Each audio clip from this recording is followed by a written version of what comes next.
Indrastable. 6 adalah bintang timur Kalsel. Nyonya Haryati, Nyonya Haryati di Stable. Yang 7 adalah Queen Talasa.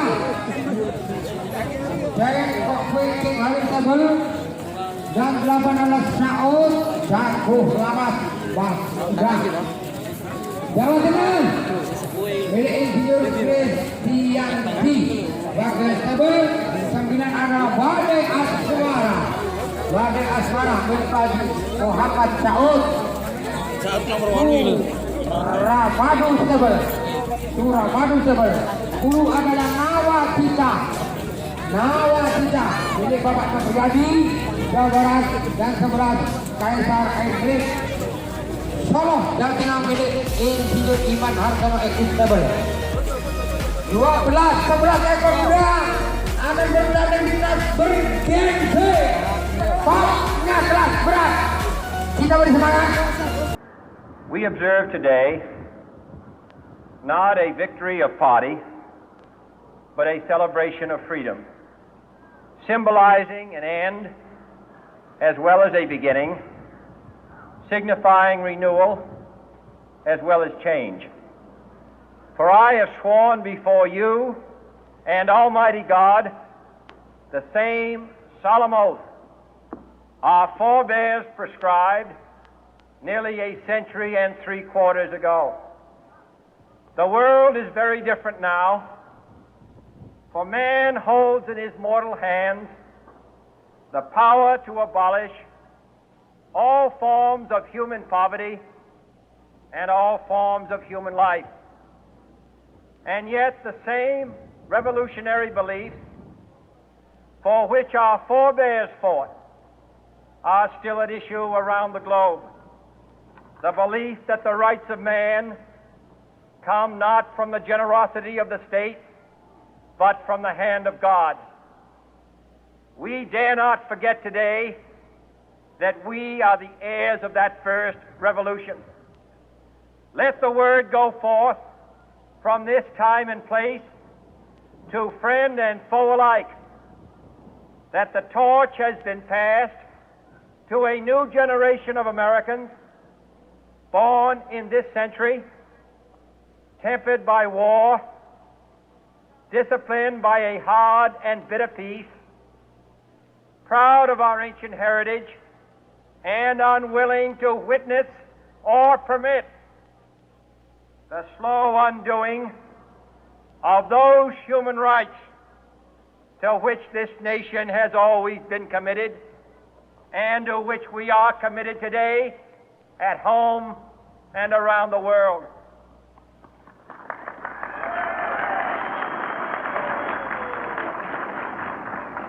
Let every nation know, whether it wishes us well or ill, that we shall pay any price, bear any burden, meet any hardship, support any friend, oppose any foe to assure the survival and the success of liberty.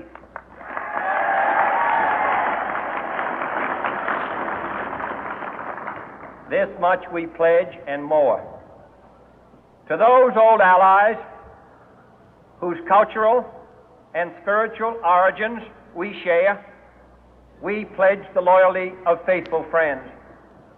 United, there is little we cannot do in a host of cooperative ventures. Divided, there is little we can do, for we dare not meet a powerful challenge at odds and split asunder. To those new states whom we welcome to the ranks of the free, we pledge our word that one form of colonial control shall not have passed away merely to be replaced by a far more iron tyranny. We shall not always expect to find them supporting our view, but we shall always hope to find them strongly supporting their own freedom, and to remember that in the past, those who foolishly sought power by riding the back of the tiger ended up inside.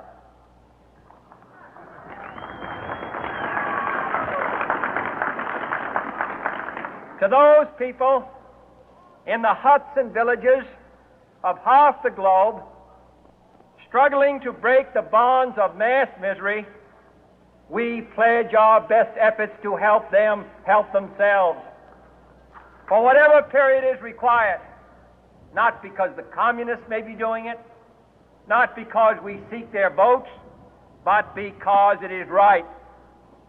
If a free society cannot help the many who are poor, it cannot save the few who are rich.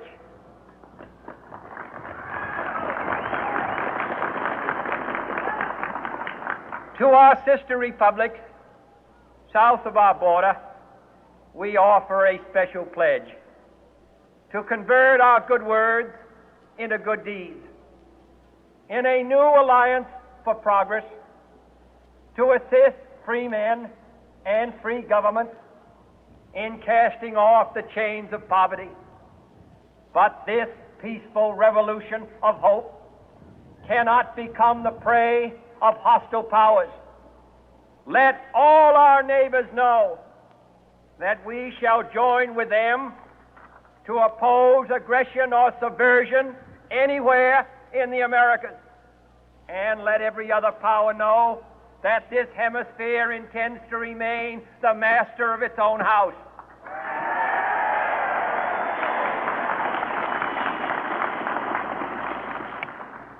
To that World Assembly of Sovereign States, the United Nations, our last best hope, in an age where the instruments of war have far outpaced the instruments of peace, we renew our pledge of support to prevent it from becoming merely a forum for invective, to strengthen its shield of the new and the weak, and to enlarge the area in which its writ may run.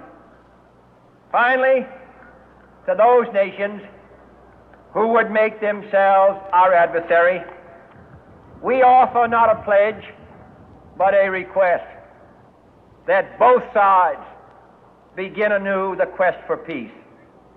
Before the dark powers of destruction, unleashed by science, engulf all humanity in planned or accidental self-destruction, we dare not tempt them with weakness, for only when our arms are sufficient beyond doubt can we be certain beyond doubt that they will never be employed.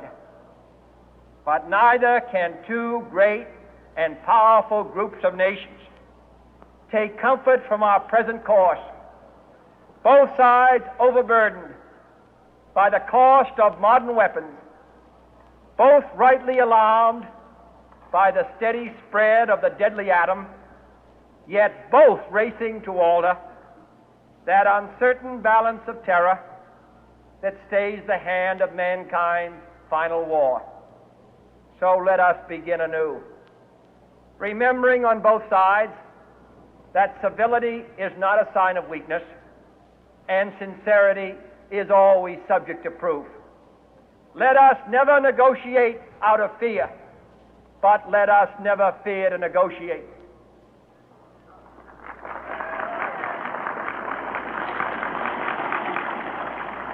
Let both sides explore what problems unite us, instead of belaboring those problems which divide us. Let both sides, for the first time, formulate serious and precise proposals for the inspection and control of arms, and bring the absolute power to destroy other nations under the absolute control of all nations.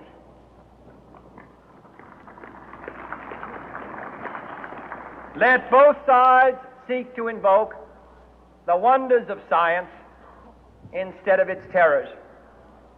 Together, let us explore the stars, conquer the deserts, eradicate disease, tap the ocean depths, and encourage the arts and commerce. Let both sides unite to heed in all corners of the earth the command of Isaiah to undo the heavy burden